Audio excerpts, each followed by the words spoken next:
بسم اللہ الرحمن الرحیم۔ السلام علیکم۔ سعودی اردو نیوز چینل میں آپ سب کو خوش آمدید کہا جاتا ہے۔ سعودی وزارت حج عمرہ نے بیرون مملکت سے آنے والے عمرہ زائرین کی عمر کی حد کا باقاعدہ تعین کر دیا ہے، یعنی اس عمر سے زیادہ یا کم والے افراد، غیر ملکی افراد سعودی عرب میں عمرے کے لیے نہیں آ سکیں گے۔ اس میں عورتیں اور مرد دونوں ہی شامل ہوں گے۔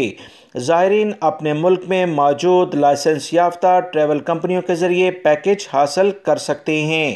سعودی عرب کے اہم ذرائع سے جو اطلاعات آئیں کہ وزارت حج عمرہ نے کہا کہ بیرون مملکت سے صرف 18 سے 50 سال کی عمر کے عمرہ زائرین کو ہی عمرہ اور مسجد الحرام میں نماز کی ادائیگی کے پرمٹ جاری کیے جا رہے ہیں۔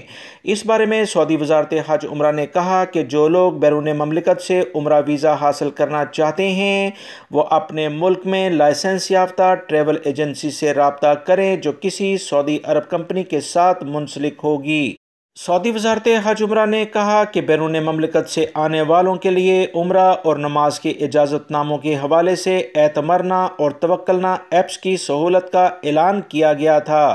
سعودی وزارت حج عمرہ نے مزید کہا ہے کہ آنے والے زائرین قدوم پلیٹ فارم پر اندراج کرائیں۔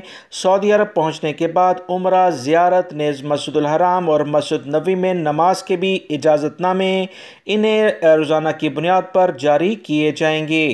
واضح رہے، اندرون ملک سے عمرہ زائرین کے لیے وزارت حج عمرہ نے پہلے ہی تاکید کی تھی کہ سعودی شہری ہوں یا غیر ملکی افراد پرمٹ کے بغیر نہ تو عمرہ کر سکتے ہیں اور نہ ہی مسجد الحرام میں نماز کی ادائیگی کے لیے جا سکتے ہیں۔ حرم شریف میں بچوں کو لے جانے کی ابھی تک اجازت نہیں ملی ہے۔